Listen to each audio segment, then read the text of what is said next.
Oi, gente! Hoje, as portas do Entrecast se abrem para um cara que não só viveu a história, mas ajudou a maior referência de música sertaneja do Brasil. Mas hoje, nós vamos saber como é carregar esse legado gigante. E quem vai contar pra gente é ele, Carlos Rezende, famoso chonadão do trio Parada Dura. Seja muito bem-vindo. Obrigado, prazer estar aqui com você.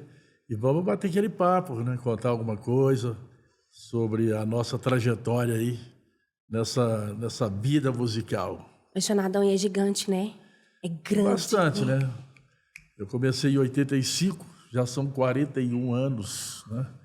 Meu primeiro disco foi gravado em 86. Na época era LP ainda. Nossa. Conheceu o LP? Não. Não conheci. O famoso long play.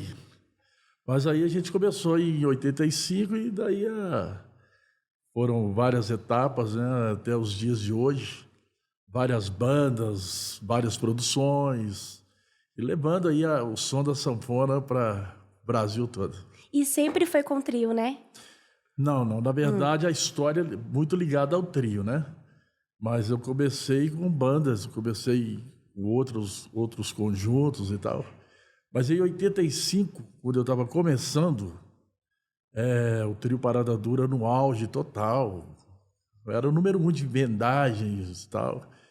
E o Mangabinha, que era o sanfoneiro, que é o criador do trio Parada Dura, em 85, ele teve que fazer uma cirurgia de apêndice. E naquela época, o trio Parada Dura, como vários outros artistas, não tinha a abertura que tem hoje, né? Então, naquela época, fazíamos show em circo. E o trio fazia show de terça a domingo, só folgava na segunda-feira. E com essa cirurgia marcada por Mangabinha lá, ele teve que ficar ausente. Então, a galera, pô, quem vai fazer? Não pode deixar, quem vai fazer e tal. E teve um amigo em comum meu, com o saudoso Barrerito, que falou assim: Barrerito, tem um menino, que eu já fui menino, né? Eu vi que você começou com 17 anos de idade, né? Exatamente nessa época. Aí esse menino, esse rapaz, o Creonito, ele falou com o Barrerito, falou: Barrerito, tem um menino aí, seu vizinho, que toca tudo do trio Parada Dura. O nome dele é Carlinhos, me chamava de Carlinhos. Não, traz ele lá então. Aí eu já entrei na história do trio, porque aí eu fiz um show com o Barrerito ali, até o Mangabinha voltar, foram uns 3 meses tocando. E depois o Mangabinha voltou, né? O trio gravou outro sucesso, veio as Andorinhas, Passa Lá, Bobeou Gente Pimba, vários sucessos. Em 86 para 87, o Barrerito saiu do trio Parada Dura. Aí ele lembrou de mim e me convidou para fazer parte, montar uma banda para tocar para ele. Então eu ali com 19, 20 anos, já fui líder da banda do Barrerito. E toquei com ele de 86 até 89. Depois eu saí e fui fazer outras coisas, mas a ligação com o trio Parada Dura é desde essa época. E eu entrei definitivo no trio agora em 2006, já tem 20 anos. Então essa é a pequena história. Um legado e tanto, né? E quando que foi que você percebeu assim, eu nasci pra música? Olha, quando eu tinha um irmão já falecido, ele é mais novo do que eu. Ele começou a tocar primeiro do que eu. Mas a minha família, por parte de pai e de mãe, todo mundo tocava, meu pai e tal. E eu comecei a ver que eu nasci para música, e quando eu comecei a tocar, por hobby ali, eu já comecei a ganhar um cachê que eu falava, mas aqui é minha praia, eu estou aqui. Não, tô aqui, vou tocar de bobeira, do nada tô ganhando dinheiro. O primeiro show que eu ganhei dinheiro foi no campo esse campo do América, não sei se é do América ou do Cruzeiro, uma festa junina que teve na Olegário Merciel, um clube que tinha lá. Aí eu fui com um trio, chamava Trio Ais de Ouro. Fui fazer um show, aí eu recebi o cachê e cheguei lá e falei com a mãe, mas isso aqui eu ganhei do show. Ela não acreditou, ela achou que eu estava... Onde você arrumou esse dinheiro? Que era um dinheiro bacana, assim, tipo assim, para quem, né? Então eu empolguei, daí eu dediquei, cara. Desde um ano, assim, que eu comecei a tocar sanfona, eu tocava... Eu ia pro banheiro por causa da acústica, ficava tocando ali 8 horas, suava todo dia, e dali eu já fui gravar disco, e aí disparou. Então, a gente pode dizer que não foi sorte, né? Você se dedicou mesmo, porque você viu que era uma coisa que você podia juntar, o que você se propôs a fazer e ganhar dinheiro, né? Exatamente. E quando eu comecei, existia muito essa onda de trio, né? Que naquela época, as casas de show, não tinha casa de show, era bem restrito. Então, não tinha som, não tinha essas coisas. Então, tinha muito trio, porque as duplas, os caras, não tinha banda, não tinha teclado, não tinha nada, e pegava um sanfoneiro que tocava tudo, então era mais fácil fazer. Então, tinha muito trio. Mas aí, logo quando eu comecei em 85, em 86, 87, já fui para Barreirita e tal, mas aí já veio um sucesso do Chitãozinho Chororó, João Miranda Baciano, a galera que estava inovando com outras coisas.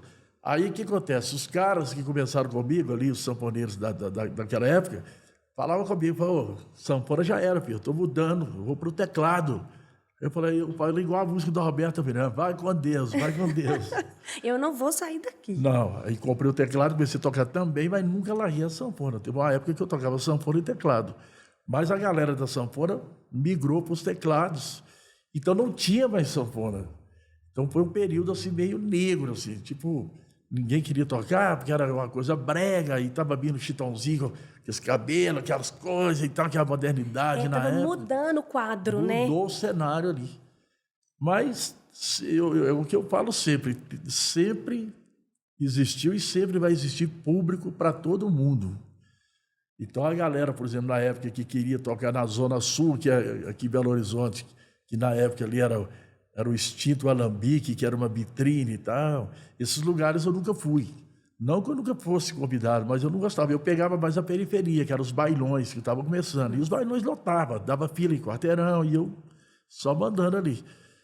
Até que em 90, 91, esse período aí, o maestro Pinóquio, que é um grande amigo meu, que é sanfoneiro também, produtor, compositor, vários artistas, vários segmentos, ele, graças a ele, é que eu costumo falar sempre, graças a ele que a sanfona não morreu, que teve um período que eles queriam acabar com a sanfona. Mas o Pinóquio sempre produzia, sempre colocava a sanfona dele. Aí, nessa onda, aconteceu que ele pegou o Rio Negro de Solimões. Nossa. Estourou um disco todo de sanfona tocando. A sanfona deu a revivida ali. Aí depois veio vários artistas e tal, nos anos 90, veio muita gente, e a sanfona voltou a viver. Até que, em 2005, eu gravei junto com o Pinóquio, nós gravamos o primeiro DVD do César Menotti Fabiano, que foi o divisor de águas, que ali nasceu o sertanejo universitário, e 2 sanfoneiros no palco. Aí a galera, pronto, aí já arrebentou. Aí já veio o público jovem, criança, adolescente, meninas, tudo tocando sanfona, como hoje tem muita gente tocando sanfona. Então, assim, foi esse período, a gente viveu e tudo isso aí. Teve várias fases, várias né? Fases, vários E aí, 17 anos, você já estava tocando mesmo, né? Você falou. E quando foi essa, tipo assim, eu quero tocar sanfona? Quando que foi isso? Então, igual eu te falei, quando eu comecei a tocar, que eu já ganhei esse cachê, e como eu era mais novo e fazia tudo direitinho, na época eu era bem dedicado, então, assim, eu não ficava parado. Todo mundo queria que eu trabalhasse, queria que eu tocasse, né? Acompanhar as duplas e tal. Aí, nunca mais fiz outra coisa, nunca mais. A minha carteira de trabalho, ela foi assinada com um Barreirito, na época que eu era parte do conjunto. Quando eu saí, aí dos 5 anos para cá, eu voltei a assinar ela de novo no meu próprio escritório, que é Telefone Mudo, né? No qual Marcelinho faz parte, ela até esteve aqui e tal. Então, assim, daí eu nunca pensei em outra coisa a não ser tocar e viver só de música. Nossa. De 86 até hoje, 40 anos. A vida inteira, né? A vida inteira. A vida inteira. A vida inteira. E você comentou comigo que você falou, Laine, eu só toco, eu não canto. E teve algum momento nessa trajetória toda que você pensou em cantar ou você fala, não, deixa só... Não, eu até gravei... eu tinha uma dupla que chamava Carlos Rezende, que é meu nome, e o Wellington Prata. Eu fazia a segunda voz para ele. A gente foi muito bem, nós fomos muito bem, fazíamos muitos shows, mas assim, Deus escreve tudo. O Prata, ele deu um problema nas cordas vocais, aí não cantou mais. E aí, naquele período ali, quando ele estava começando a dar esse problema, o trio Parada Dura, aí me chamaram para entrar no trio. Eu falei, pô, eu entro, mas vou levar minha banda. E levei todo mundo, como tá lá todo mundo até hoje, os músicos. Mas aí eu cheguei, eu fazia a segunda, mas minha voz é muito ruim, porque eu sou desafinado pra caramba. Eu entendo muito de cantoria. Assim, a gente produz, nós somos produtor também e tal. Então a gente sabe o que o cara tem que fazer nas vozes. Mas a minha voz, por exemplo, ela é desafinada demais, então não dá. E tem um projeto do Trio Parada Dura que eu até gravei. Gravei 2 músicas num projeto que chama Sonho de Caminhoneiro. Foi bem, a galera gosta, né? Porque o meu estilo é mais em cima do João Mineiro Marciano e tal. Mas falar que eu sou cantor, eu prefiro tocar. E é para isso mesmo que você nasceu, é isso que você quer fazer e tá feliz assim. Mexer com muita coisa. Né? Janadão, e como que foi o peso de substituir o Mangabinha? Porque é uma responsabilidade. É uma responsabilidade. A gente foi muito feliz porque a música estava passando por uma transição que eu entrei oficial em 2005. Então foi quando eu gravei o DVD com o César Menotti Fabiano, estourou, os universitários estouraram e tal. E o Trio Parada Dura tem 50 anos, então, quer dizer, teoricamente o trio já era para ter acabado, porque né, entra um, palesce, sai, entra outro, mas é incrível a força do Trio Parada Dura. Mas quando eu entrei, em 2005, já fazia tempo que o trio estava meio abandonado, estava vivendo a história. O trio fazia muito pouco show e não tinha uma produção. O trio tinha muito profissionalismo nos discos, mas ao vivo, no show, estava muito amador. Qualquer banda que tocava em barzinho, que estava começando, tinha uma produção, tinha tudo melhor do que o trio. Aí eu lembro do lance engraçado, que eu e o Elton Prata, a gente fazia muitos shows. Mas muito show, inclusive na sua região, lá em Fonte Nova. Aí uma menina lá de Teixeiras ou Pedra do Anta, se não me engano, me ligou, porque chegava no final do ano, a gente fechava a agenda para o próximo ano, né? Aí me ligava e falou assim, Carlos, vamos fechar a agenda aqui na região, tem umas 20 prefeituras querendo um show de vocês e tal. Eu falei para ela, olha, não vai dar para fechar, porque eu entrei no trio Parada Dura, então não vai ter como, então tá só se levar o trio. Aí eu lembro disso até hoje, ela falou comigo, Carlos Rezende, pelo amor de Deus, os shows seus é tão bacana, vocês levam gente pra caramba, o povo canta, porque a gente cantava só o sucesso. Aí você vai largar isso e entrar no trio Parada Dura, o trio Parada Dura tem o meu respeito, mas já era, não existe mais. Aí eu falei para ela, não, realmente elas estão em baixa, mas eu acredito muito no que a gente tem, a proposta nossa, eu acredito que vai dar certo. Aí depois passaram alguns anos, ela veio e falou, você está de parabéns, você falou e eu não acreditei e deu certo. Então, assim, o trio estava muito em baixa quando eu entrei, foi um desafio muito grande.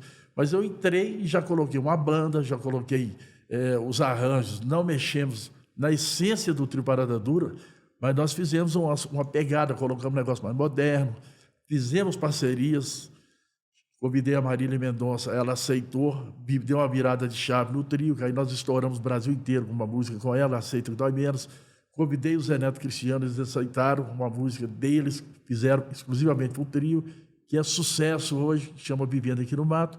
Então a coisa deu muito certo, a gente faz 100 shows por ano, não faz mais, porque o Creone já está, esse ano agora, ele está indo para 86. Embora ele tenha mais saúde do que eu, mas é pesada a estrada. Sim. Então a gente faz 100 shows com o trio ao longo do ano. Mas quando eu entrei foi pesado. Então foi uma responsabilidade muito grande, mas o público aceitou. A gente tem um carinho muito grande, né, por parte das pessoas e o reconhecimento também. Então foi... E eu já tinha o sangue do tudo, eu já tinha o DNA do trio Parada Dura, então foi tranquilo. E você não só teve a oportunidade de substituir, né, naquele momento que ele teve que fazer ali a cirurgia, mas você também vamos dizer assim, herdou a sanfona dele, né? Foi. Herdou no sentido... E você usa a sanfona dele, né? Não. Não? O Mangabinha, assim, o Mangabinha, ele tinha umas 6 sanfonas. A gente está falando de sanfona, né? Da marca Escandalha. O seu marido é músico, ele deve saber que instrumento é caro. E a Escandalha é uma marca... Ele tinha 6. Aí, quando ele faleceu, em 2015, eu acho, aí a esposa dele, a Dona Rosa e tal, falou que ia vender a sanfona. Eu fui lá e comprei umas 3 lá. E no passado ele era muito ciumento. Ele gostava muito de mim, mas cada um na sua, né? Como eu tocava no estilo limites, dele... né? Limites. Eu lembro que eu fui gravar um CD instrumental meu.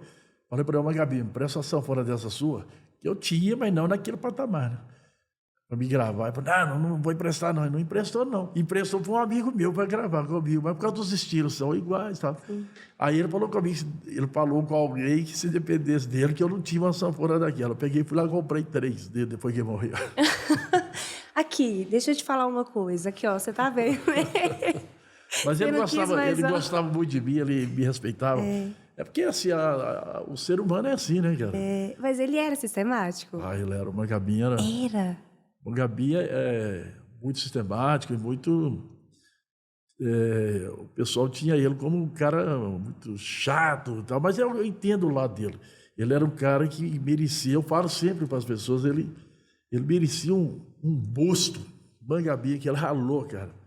Ele passou fome, ele dormia na praça da rodoviária, com o cachorro quente o dia inteiro, batia nas portas das rádios, o pessoal não dava moral, e acompanhava todo mundo e tal. Ele foi um cara, e ele era empreendedor, ele era tipo empresário. Então, esses caras que são empreendedores, são empresários assim, geralmente, a maioria deles eles são mais durões mesmo, né? Então, não pode dar muito mole, né? Então, eu entendo o lado dele, mas o pessoal... Muita gente fala mal dele, mas nesse sentido, que ele era um cara meio grosso. Ele era meio grosso. Mas, cara, eu sou fã dele, herdei dele o estilo de tocar. Logicamente que a gente tem uma outra linha também, mas no trio Parada Dura não tem como ficar mexendo muito, porque é a essência. O trio Parada Dura é composto pela primeira voz, a segunda e a sanfona. Tanto que você toca, qualquer música que você tocar, você vai identificar a música do trio. Então, não pode mexer muito na essência, nesse estilo que ele criou. E eu respeito demais ele, respeito a memória dele, direto a gente fazendo uma homenagem para ele, sou amigo da família, tá? Das filhas, dos netos, tudo certo. Ele foi o fundador do trio Parada? Mangabinha é o criador do trio Parada Dura, junto com Delmir e Delmon. Foi o primeiro trio Parada Dura, Delmir, Delmon e Mangabinha. O primeiro disco era Delmir e Delmon, e nesse disco tinha uma música composta pelo Delmir e um outro compositor que parece que era Rancho Fundo. Na época os nomes eram bem exóticos. Assim. Então tinha uma música que chamava Parada Dura, esse primeiro disco deles. Aí eu estava dando muito certo ali, parece que lotava os circos, eles estavam fazendo muito sucesso. Surgiu a ideia, vamos fazer um trio, tira aí esse nome aí, Trio Parada Dura. Aí gravaram o Trio Parada Dura mais 2 ou 3 LPs, eu não lembro. Até que ele saiu do Delmir e Delmon e pegou o Creone e o Barrerito, que também já tinha vários discos gravados, mas não era sucesso. Aí gravaram os 3, o Creone, o Barrerito e o Mangabinha, em 75. Aí explodiram o Brasil inteiro e essa formação, Creone, Barrerito e Mangabinha, foi até 86.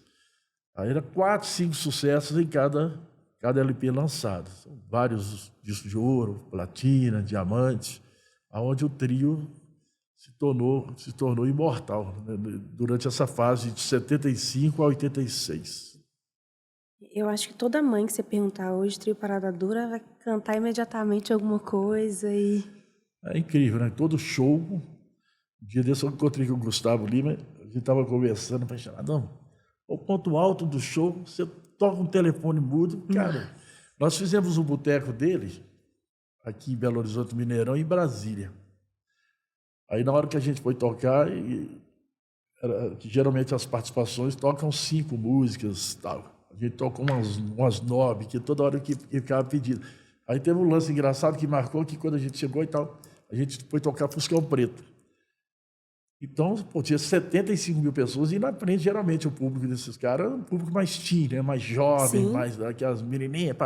E na frente ali, o pessoal cantando, chorando, aí chegava no meu ouvido, olha ali, chorando, olha para você ver o que é aquilo ali. A galera canta porque lembra do pai que talvez já faleceu, lembra do avô e tal, e tem a música também, que né, aí vai passando de geração em geração, as músicas não caem, né? É, exatamente, eu ia falar, isso é uma coisa assim, é um legado mesmo, porque eu acho que todas as gerações que vier, todas, vão saber todas essas músicas, vão Realmente. cantar essas músicas.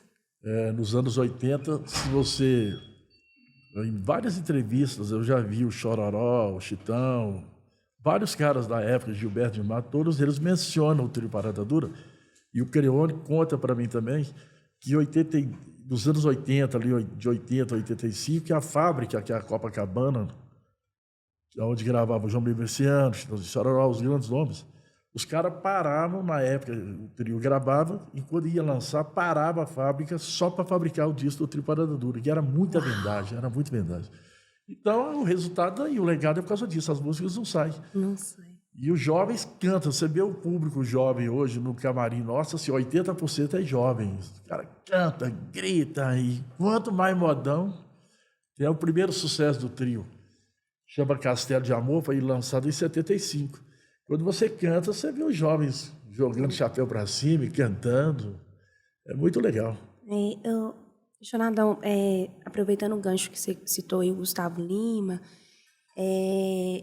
eu imagino o respeito que eles devem ter por vocês, né? Essa geração agora do sertanejo que está chegando, vamos dizer assim, né? Nós gravamos aí em 2012, 40 anos do Trio Parada Dura, em 2012. Aí nós convidamos vários artistas. E o Leonardo, o César Menotti Fabiano, o saudoso Cristiano Araújo. Tinha um monte de gente lá, até esqueci agora. Aí muita gente ficou bravo, inclusive o Gustavo. Estou bravo, vocês não convidaram a gente. Mas é porque tinha muita gente, a gente estava pensando no DVD 2 depois, numa parte 2. Mas assim, a galera ficou doida porque os que não foram convidados. Então, assim, é muito bacana, né? Hoje tem uma galera que está começando agora que talvez não tenha tanto essa coisa, mas aquela galera que saiu ali do Gustavo Lima, do Jorge Mateus, essa turma para cá, e depois, um respeito muito grande mesmo. Tanto que eles cantam as músicas nossas, todas aí, eles têm uma referência. A Marília Mendonça, por exemplo, quando eu convidei ela para participar, ela fazia show todo dia. Todo dia ela fazia show. Aí, quando a gente convidou, não, cancela ou não marca nessa data que eu quero ir. Aí, quer dizer, a gente mandou um avião buscar ela, de manhã ela chegou meio-dia, gravamos e à tarde ela já foi embora, já tinha compromisso, quer dizer, dispôs de um tempo aqui para estar ali junto com a gente, igual o Zé Neto Cristiano, por causa do respeito. O Zé Neto Cristiano, toda vez que ele vai no show nosso, ele chora igual menino. Uau! É isso que eu te falo, porque ele lembra, né? Lembra a gente que está no meio já lembra de algumas coisas, se emociona, então quem que viveu e não conhece, e vai conhecer os caras, fica emocionado. Então, o respeito é muito grande. Mas é recíproco também, né? Que a gente respeita demais os caras também. Que estão chegando agora, estão chegando com tudo. Quando surgiu o universitário, a galera da nossa época, muita gente metendo pau, acabou com a música, não, a gente sempre respeitou, a gente deu valor, mesmo porque eu fiz parte também, né? Que eu gravei com o César Menotti Fabiano, então eu ouvi muita gente falar, participar de um negócio desse aí, os caras acabando com a música, isso aí não é a música, não. Eu falei, cara, a vida é assim, cara, vamos abraçar todo mundo e ir embora todo mundo junto. Então, assim, é recíproco, eles respeitam a gente respeita eles, está tudo certo. E é muito legal, porque essa nova geração, eles trazem o legado que vocês ensinaram para eles, deixaram para eles, mas modernizando e trazendo outras coisas. E é isso mesmo. Tem alguns que realmente são ruins, né? Tem alguns que mudaram, porque teve uma fase que a galera tava muito aquele lance de tipo, cachaça, beber, tipo, num boteco cantando de qualquer jeito. Aí realmente não ficou legal. Muitas duplas ruins. Mas essas duplas que não viraram, só picaram naquele momento, hoje ninguém lembra mais.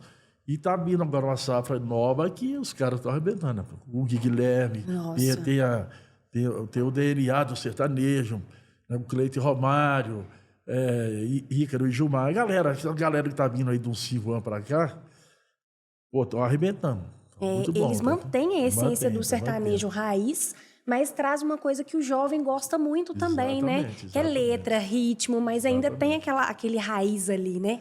Tem a primeira voz, tem a segunda, que teve uma época aí que não estava tendo, estava muito de qualquer maneira, né? Mesmo, como se fosse uma farra, né? O cara tá ali no meio da galera só bebendo e cantando, né? Tipo assim, como se fosse uma resenha ali. Mas a música é mais forte do que isso. E agora tá essa turma, o Panda, por exemplo, o Panda tá arrebentando. Nossa, e o cara canta, né, sucesso. Ele é artista, né? Ele é cantor. Humberto Ronaldo, tem uma turma muito top aí. Tem uma galera top do começo dos universitários. Aí tem o pessoal no meio ali, que é um ou outro mais fraco. E agora essa galera de 5 anos para cá que tá arrebentando, tá muito legal. A gente costuma dizer que existe a música mesmo, artista, e existe o entretenimento musical, né? Exatamente. E aí a junção dos dois dá certo, mas só o entretenimento musical, que é aquele povo da resenha... Não, aí tem que... A prova disso foi quando na pandemia, as lives, que a galera começou a fazer live, ali é muito cara ali que... Nossa! É muito cara que ia bem naquela live, queimou o filme dele, que ele saiu fora do mercado. Que ali estava ao vivão, tinha que fazer o negócio e não rolou. Não rolou, exatamente. Você gravou com o Eduardo Costa também, né? Eduardo Costa, ele começou a andar atrás da gente na época, pedindo para dar canja. Depois que nós ficamos amigos, a gente tinha que levar ele em casa, que ele não tinha nem carro para andar. Ele chamava ele de Edinho, que o nome dele é Edson. Ficava bravo, todo mundo me chama de Eduardo. Seu nome é Edinho. Depois que eu fui ver que era Eduardo também. Aí, de repente, ele grava uma música aí que estourou o Brasil todo. A gente tem que conversar. Coração Aberto, acho que é Coração Aberto. Estourou o Brasil todo. E aí eu fui gravar com ele também. Participei do primeiro DVD dele. Nós gravamos aqui em Belo Horizonte, um sucesso absoluto. Ele participou de 2 ou 3 DVDs nossos. Ele tem uma responsabilidade muito grande no Trio Parada Dura hoje, que quando eu entrei, até esse nome mesmo, Chonadão, foi ele que deu. Olha, que legal. Não é que ele criou esse nome, não. Alguém já tinha criado esse nome para mim. Tinha uma dupla que chamava Majestade Poderoso. Eu fui gravar, muitos anos atrás, para eles, aí ele falou, o que às vezes toca chonado, toca apaixonado com o estilo goiano, meio choroso. Eu falei, o nome de Chonadão, não. Aí eu peguei e usei o nome de Chonadão, mas assim, Carlos Rezende, aí embaixo, o Chonadão da Sanfona. Aí quando a gente começou, aí veio, depois passou muito tempo, o Eduardo apareceu, o Eduardo começou, fez até uma música, ele fez uma música, ele, o Alex e o Leonito, o Fabiano também, fizeram uma música com o meu nome. Aí ele começou a me chamar de Chonadão, até que eu tive que usar, né? Gravei o primeiro CD do Trio Parada Dura, CD e DVD, e gravamos um outro também pela Som Livre, que deu disco de ouro e tudo, usando meu nome, Carlos Rezende. Aí o Vaguinho falou, por vezes não te chama de Chonadão? Eu falei, chama. O Vaguinho era empresário do Gino e Gênero e foi nosso empresário também. Então muda o nome para Chonadão, que é mais fácil falar. Eu falei, beleza, vamos embora. Aí eu lembro que o Gino do Gino e Gênero falou, Carlinhos, você pensa tantos anos aí usando Carlos Rezende, aí igual vai mudar, fica ruim para o Gino. Quem me conhece como Carlos Rezende vai continuar conhecendo. Exatamente. E quem não conhece vai conhecer o Chonadão. Aí deu certo também, foi embora. Mas o Eduardo tem uma grande responsabilidade no trio, porque ele que levou a gente para Talismã, do Leonardo. Depois nós saímos, ele fez de tudo para a gente voltar de novo. Ele fez várias coisas. Ele tem uma responsabilidade muito grande no trio Parada Dura, Eduardo. A gente deve muito a ele. Que bacana. Renato, você é daqui mesmo, de BH? Sou criado aqui, né? Eu sou de pertinho aqui. Eu nasci na roça mesmo. A minha roça lá chama Curral Moreira. Pertence à cidade de Belo Vale, aqui pertinho. Então eu moro aqui, eu vim para Belo Horizonte, bebê ainda, de colo. E moro aqui na região do Barreiro do Tirol ali, desde criança. Desde criança. Então eu sou praticamente um Belo Horizontino. Mas nasci em Belo Vale, que é pertinho daqui, lá é 40 minutos, tô lá. E quando você foi convidado, assim, né, você me passa ser uma pessoa extremamente tranquila. Sem muita coisa assim, tem que fazer, vamos pegar e fazer. Teve algum momento que você falou assim, nossa, é uma responsabilidade muito grande, eu vou dar conta? Por eu ter o DNA do Trio Parada Dura, eu precisava saber do Creone e do saudoso Parreirito se eles iam entrar no esquema, porque você mexer com pessoas mais velhas é complicado. Sim. Eles passam a vida inteira fazendo um negócio, trabalhando de um jeito. Aí você chegar e mudar, mas ele mudou, deu certo, aceitaram as mudanças que a gente propôs a fazer e deu resultado. Aí, à medida que foi dando resultado, então esse foi o meu medo, foi o que eu fiquei meio receioso, assim. Mas como eles absorveram a ideia e aceitaram, deu tudo certo. Mas foi trâmite mesmo, né, a gente ficava bem preocupado no começo do pessoal falar, pô, cadê o Mangabinha, que não sei o quê, mas a gente foi tranquilo. Tirou de letra. Foi tranquilo, tranquilo. Agora vamos falar um pouquinho dos bastidores, né? Que é uma das partes que a gente mais gosta, que ninguém vê, então a gente quer que você conta, né? O que é que tem lá no palco que todo mundo vê, mas lá nos bastidores ninguém nem assim, uma situação. Nossa, se eu contar isso aqui, ninguém acredita. Tem várias. Conta. Coisa tudo. boa, coisa ruim, tem várias. Por exemplo, coisa ruim, por exemplo. Às vezes você faz um show, as mil maravilhas, mas deu um negócio errado ali. A parte técnica e tal. Ou fulano fez alguma coisa que você vai ter que dar o toque dele, chamar a atenção dele, ou até ser chamado a atenção. Isso gera uma tensão lá nos bastidores. Porque esse jeitão meu tranquilo que você vê, eu sou tranquilo, mas tem hora também que eu sou chato pra caramba. Aí, e eu não sei deixar igual o meu sócio na telefone do Dr. Carlos, se acontecer uma situação aqui, ele guarda aquilo ali e para depois, ele é advogado, esses caras é foda. O momento certo. O momento certo. Eu não, se eu não falar naquela hora ali, cara, depois eu já esqueci, já não lembro mais, já passou a raiva, entre aspas. Então gera isso. E tem coisa boa também. A gente, às vezes, você vê alguma situação. O Silmar, por exemplo, está comigo aqui, trabalha com a gente há muito tempo, desde a época, antes de eu entrar no trio. Aí, quando começou, não é uma situação engraçada. Hoje é engraçado, mas na época não era. Acho que não era nem na questão da Covid, não. Saiu uma gripe aí, todo mundo estava usando máscara. Tinha que usar, ninguém usava. Tinha que usar. Aí nós fizemos um show e tinha um cara na frente do palco com essa máscara, só ele. Mas eu notava que ele estava ali, não era por causa da segurança, né? Eu queria mostrar que ele era o cara, que ele era um empoderado e estava usando aquela máscara. E o Silmar, que está comigo aqui, era muito zoador, muito gozador. Então a gente via aquilo ali, chegava no camarim, a gente começava a rir e tal. E várias situações desse jeito. Deu saudoso Parreirito, por exemplo. Nós fizemos um show em Goiás e ele era namorador pra caramba, gostava. Aí nos bastidores tinha uma menina lá e tal, aí ele estava lá abraçando a menina, e eu, mas o Creone ali autografando, tal. De repente ele ficou triste, assim, sabe que o Parreirito tá passando mal e tal. Aí foi olhar, a menina não era a menina, era um menino, entendeu? Mentira! Mentira! Então são situações que a gente tem vários nesse sentido, assim, coisas alegres, coisas. Aí essa história durou, tadinha, até quando ele morreu no Covid, a gente zoava ele até hoje. Aqui, mas me conta, como que ele descobriu que era menino? Nem queira saber. A gente quer saber, uai. É esse tipo de coisa que a gente quer saber aqui, me conta. Conta pra gente, né? Ele era foda. Aí eu tava sentado aqui, né, no sofazinho, ó. Eu tava em pé perto dele, eu mais Creone lá, recebendo o pessoal autografando. Aquilo abraçando, pai e tal, aquele negócio todo. Eu acho que ele levou a mão em qualquer lugar que não devia. Ai, meu Deus, Aí ela situação. aí ele viu e não sei graça, e ela falou para ele: você não curte isso, não? Aí eu vou...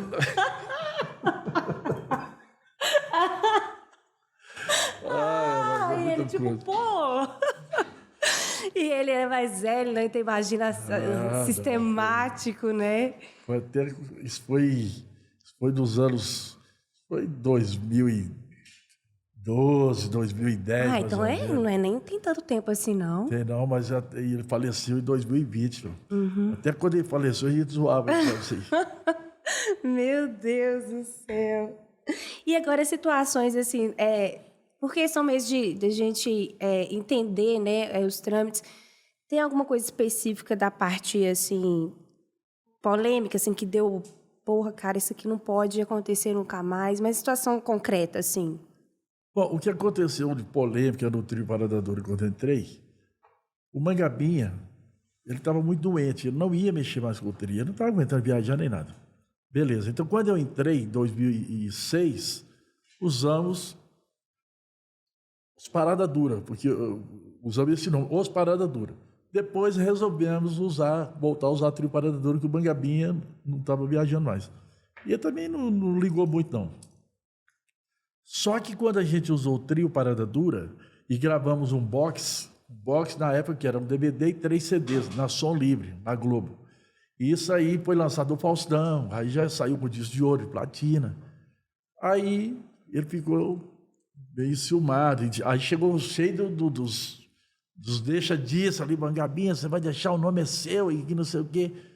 Entrou com uma ação processual, aí nós tivemos problemas, tivemos uma polêmica muito grande na época, tivemos que mudar o nome, a gente parou de usar a Trio Parada Dura e lançamos o Trio do Brasil.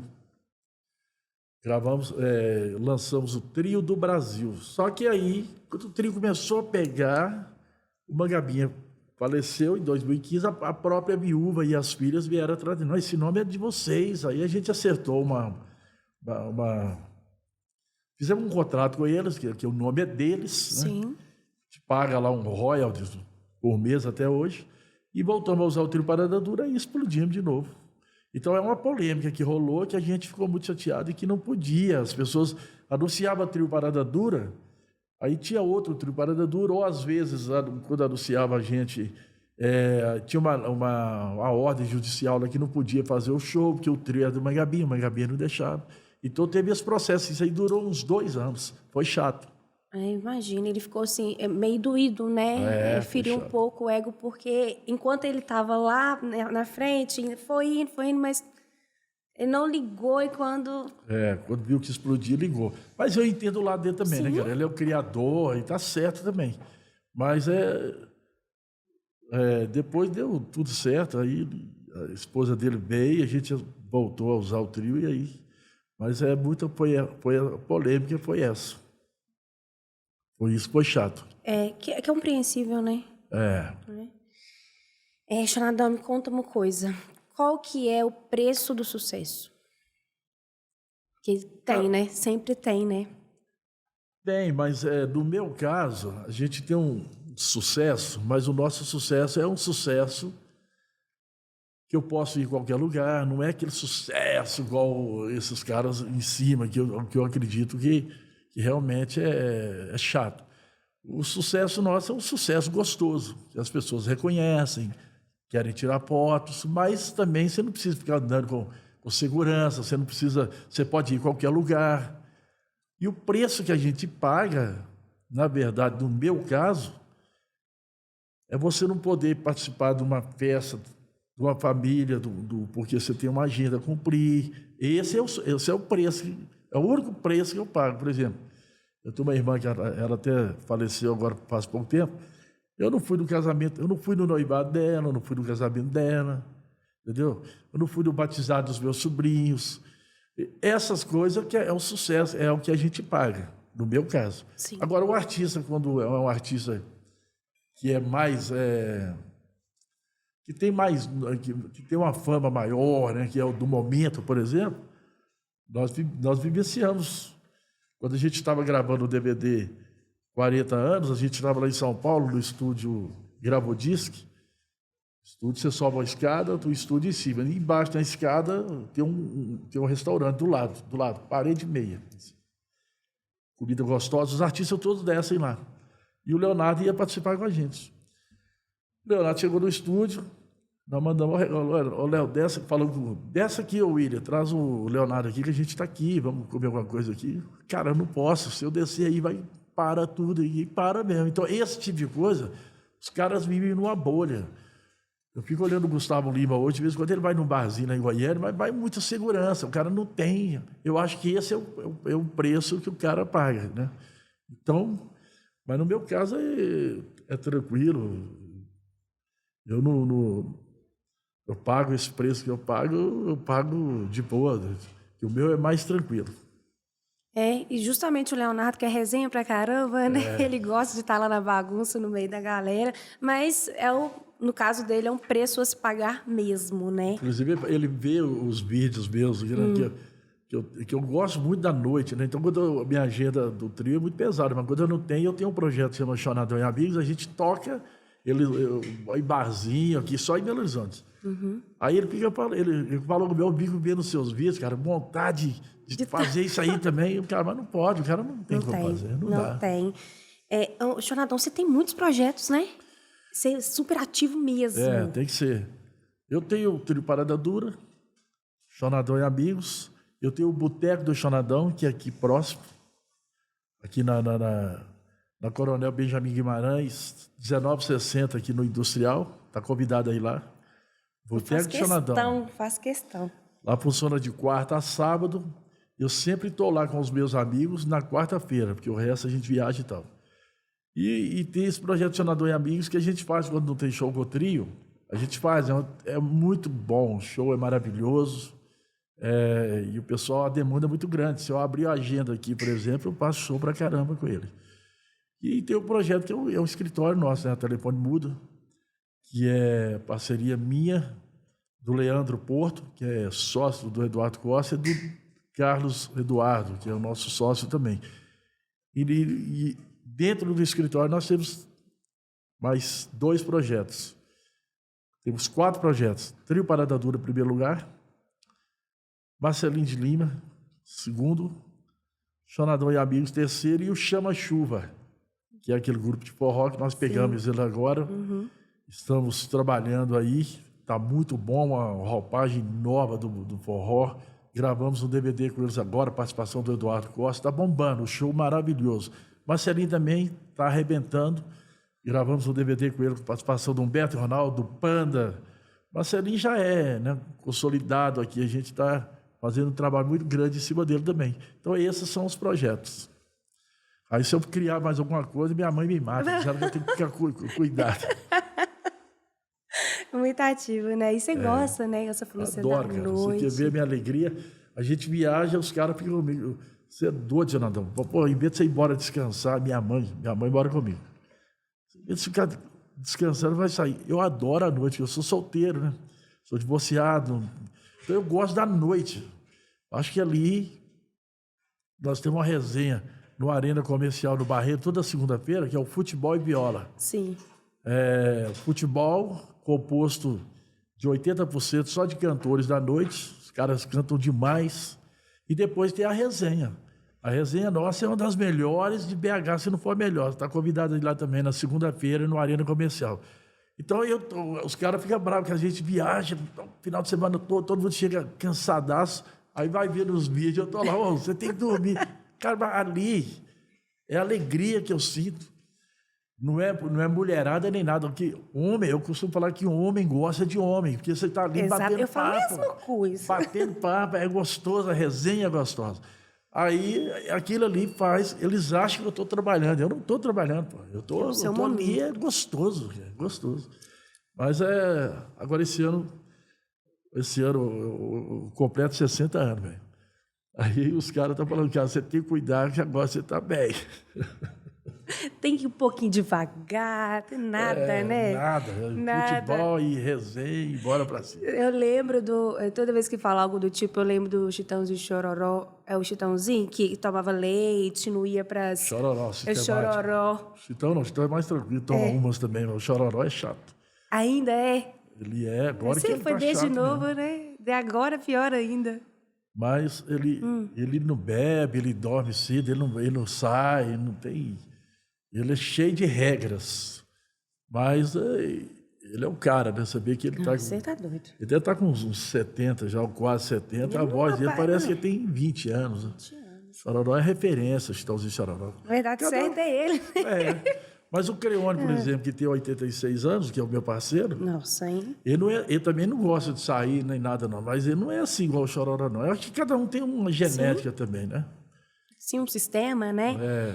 Jonadão, me conta uma coisa. A música já te tirou alguma coisa? Não, a música só me deu alegria. Mesmo nos momentos difíceis né, que a gente tinha que tocar muito nessas casas noturnas, aí, fazer show de 8 horas e tal. Mas a música só me deu alegria. Eu agradeço a Deus todos os dias. Se eu quiser parar de tocar hoje, eu posso parar. Então, assim, a música só me deu alegria. Eu não tenho nada a reclamar de música. A música me levou em lugares que, se eu fosse uma pessoa comum, não ia. Eu já vi várias turnês fora do Brasil de ponta a ponta. O carinho das pessoas. Acho que a maior alegria que a música me dá é quando chega alguma pessoa perto de mim, seja homem, seja mulher, seja criança, seja novo, velho, bonito, feio, e fala comigo, fala assim, Jonadão, cara, você me inspira, o seu jeito de tocar me deixa assim, assado, eu sou muito fã, eu adoro você e tal. Isso aí é a maior alegria que a música dá pra gente. Eu só tenho a agradecer a música, não tenho nada a reclamar da música. Às vezes você fica puto com alguma coisa, com um parceiro e tal, mas a música em si, a música mesmo, cara, se eu tivesse que começar de novo, eu começaria. Normal. Tudo de novo, faria tudo de novo, né? E você sente a responsabilidade de manter a história do Trio Parada Dura viva? Claro. Mesmo que eu não quisesse, já é imposto à minha pessoa, né? Hoje depois dessa era da internet, das plataformas, tem muita gente que acha que eu sou até um fundador do Trio Parada Dura. Sim. Porque existe agora a galera mais jovem que mexe, né? Que o público do Trio Parada Dura, aquele público mais antigo, conservador, agora que eles estão ajustando a internet. Eu tinha muita dificuldade, né? Agora que eles estão entrando nesse mundo também. Então, assim, para o público mais jovem, então eles colocaram para mim a responsabilidade. Então, muita gente fala, o Trio Parada Dura é o Jonadão que vai, né, tocar e tal. Temos um parceiro mais recente, que é o Leonito também, top de linha, gente boa pra caramba. Então, aí, enquanto eu puder, enquanto for dada a mim essa responsabilidade, a gente fará com o maior carinho. Eu tenho o maior carinho pelo Trio Parada Dura. É minha referência de criança. Quando eu era criança, eu fui num show do Trio Parada Dura lá perto da minha casa. Não tinha um acidente ainda, eles não tinham sofrido um acidente aéreo, no qual resultou a cadeira de roda para o Barrerito, que ele foi parar na cadeira de roda. Então, na época, circo, eu fui lá no show e eu não tinha dinheiro para entrar no circo. Mas eu vi o Creone, o Creone e o Mangabinha na portaria do circo, eu olhava para ele, nossa, que legal, tal. Então, aquela emoção, nunca esqueci, eu sinto aquela emoção até hoje. E você imaginava que um dia você ia estar ali? Nunca. Nossa, aquele Deus. dia, então, foi específico, porque eu estava começando a querer tocar sanfona. Começando. Aí tinha um vizinho nosso lá, saudoso também, já faleceu. Ele levou a gente, mas ele entrou e eu fiquei lá de fora. Acho que ele achou que eu tinha dinheiro para comprar. Aí, enquanto os meninos falaram, o Carlinhos ficou lá fora. Ele viu que eu não tinha dinheiro, foi lá e comprou. Saudoso Marico, pai do Pezão, eu considero como primo. Então, eu estava começando a tocar. E tinha uma hora do show ali que o Mangabinha fazia um instrumental, igual eu faço hoje também no show. E o Mangabinha anunciou. Eu vou tocar essa música aqui, vai sair no meu 8º LP, e anunciou o nome da música e tocou. Quando ele tocou ali, eu lembro nitidamente. Isso tem 44 anos, foi em 82. Eles não tinham tido um acidente ainda. O acidente foi no final de 82. Foi 81, mais ou menos. Aí, quando o Mangabeira tocou, eu falei para os caras, eu não mexo com isso aí mais não, eu não toco sanfona, nunca que eu vou fazer isso aí. Aí parei de tocar, fiquei mais de ano sem tocar, depois que eu comecei a ter coragem de novo de tocar. Então, assim, é uma inspiração e eu nunca imaginava que daquele dia, passado ali uns 4, 5 anos, eu já estava no meio deles. Desse jeito. Deus. A vida é assim. É sobre isso. Jonadão, aqui no Entrecast nós temos um slogan que é: o que ninguém diz, mas todo mundo precisa ouvir. O que ninguém diz sobre o que é viver de música, mas todo mundo precisa ouvir. Bom, se ninguém disse, eu até acho pouco provável, porque alguém diz, né? Mesmo que seja um parente, quando a pessoa vai começar... Hoje eu não sei como é que funciona isso, mas antigamente é assim. Meu pai, por exemplo, ele falava comigo, você tem que trabalhar, você vai tocar, tocando, tem que trabalhar. Então, a verdade é assim, as pessoas têm que... quando me pedem conselho, eu falo, conselho, ninguém sabe o resultado, ninguém adivinha o que vai ser. Mas o que eu falo para as pessoas que estão começando, você tem vontade de ser artista? Beleza, mas não pensa no sucesso, não. Pensa no que você está fazendo e faça aquilo com carinho, com vontade de fazer. Se amanhã ou depois você conseguiu fazer sucesso, parabéns. Se você não conseguiu, pelo menos você fez uma coisa tranquila, certinha. Porque o que eu vejo hoje é muita frustração. O cara acha que é sucesso. Pega um empresário aqui, ele, não, sou sucesso, acabou. E não é assim. Então, assim, o que às vezes a pessoa não diz é isso. O caminho não é fácil, não, filho. O negócio não é complicado. Dinheiro não é tudo. Eu vejo cara gastando milhões aí. Dinheiro não é tudo. Existe uma palavra que eu quase não vejo ninguém falando, que é a sorte. Você tem que ter sorte. Você não tem que ter dinheiro nem nada. Você tem que ter sorte. Entendeu? Conheço muita gente aí que torrou milhões num artista e não virou nada. E eu conheço artista aí que não gastou um centavo e estourou o Brasil inteiro. Então é sorte. E Deus olha para a pessoa e fala, cara, você vai ser isso e vai ser aquilo. Então, assim, o que muita gente talvez não fala é isso. A coisa não é fácil, não. Ou então, você pode desistir, você está muito fraco, entendeu? E eu acho que é por aí. Mas viver de música, se fizer isso que eu estou falando, se fizer um trabalho bem feito, não visando o sucesso, deixa o sucesso como consequência. Procura trabalhar. Faz de conta que aquilo ali é que você está batendo, você tem carteira assinada com a música. A música é rentável, a música é rentável. Qualquer barzinho que você vai tocar, se você tiver um trabalhinho bacana, no fim do mês você ganha muito mais do que muita gente que tem que pegar o ônibus cedo, todo dia, bater carteira, trabalhar 8 horas e depois no final do mês você ganha vezes e vezes muito mais do que aquela pessoa. Então, a música é rentável, mas seja consciente e faça um trabalho bem feito. Esqueça o sucesso é consequência. Ele vai ser natural, né? É natural. Se tiver que ser, ele vai ser. Se tiver que ser. Mas se ele não acontecer, você fez o trabalho bem feito, entendeu? Tá tranquilo, é assim. E tem alguma coisa algum conselho, né?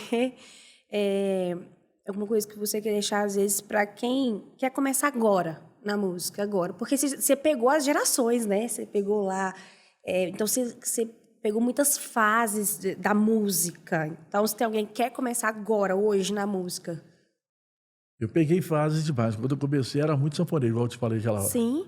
Aí depois veio pagode, veio lambada, veio tudo. Aí eu ficava vendo os caras falar, cara, a música nossa acabou, não vai ter, não adianta você fazer isso, daqui a pouco acabou. Isso eu ouço falar, tem 45 anos, e o trem tá bombando.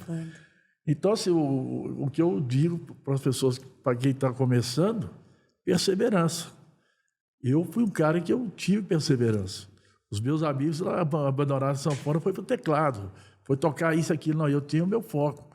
Quando saiu o sertanejo, quando saiu o Forró Pé de Serra, eu fui convidado para integrar várias bandas, mas não vou, não é minha praia. Então, assim, eu acho que a perseverança é o nome da palavra. tipo assim, vai sabendo que tem muitas coisas. Exatamente. Né? E perseverar é... Fazer tudo certinho, direitinho, que você não vai se arrepender. E não ficar alimentando falsas ilusões também, né? Porque se você faz um negócio, sempre vai ter alguém para, pô, cara, você é o melhor, você é o melhor. Não vai nessa não, que é fria. Você não é o melhor, não. Ali atrás daquela cortina tem um que é melhor do que você. Faça o seu trabalho, aquilo que você se propõe a fazer, tente fazer o melhor daquilo que você propõe a fazer. Sempre vai ter alguém melhor, mas assim, acredite no potencial também. Claro, né? lógico. No seu potencial, faça o que tem que ser feito. É isso, Xanadão. Infelizmente, nós já estamos chegando ao fim do nosso episódio, porque a conversa está boa demais. Pô, que bom, conta. Passou rápido, né? Muito rápido. Quando tá bom, quando tá interessante, passa assim, ó. Quero te dar os parabéns, você é uma ótima entrevistadora. Obrigada. Esse podcast, o Entrecast, vai bombar, com certeza. Carismática, inteligente. Foi um prazer estar aqui com você. E sempre que você quiser, é só chamar, que eu faço igual o Luan Santana. Só chamar. Que eu volto. Xanadão, muitíssimo obrigada pelas palavras, pela participação. Aceitou o convite, assim, de imediato. Vamos olhar uma data e já esteve aqui. Vou ter o prazer imenso de estar lá no Boteco do Xanadão. Faço questão. Bora lá, vai ser um prazer ter vocês lá. Eu sou da farra também, eu sou dessa, se você sair 4, eu vou querer sair 5, não tem limites. E tendo uma oportunidade, faço questão também de o trio completo estar aqui presente. A primeira oportunidade, a gente vai vir os 3 juntos aqui, com certeza. Eu vou ficar muito lisonjeada, tá? Sucesso continua sendo, Deus abençoe você, sua família e o trio Parada Dura. Obrigado, querida. Para você também, desejo mesmo. Obrigada, e você que esteve com a gente aqui, ó. Obrigada pela presença, pela audiência e até o próximo episódio.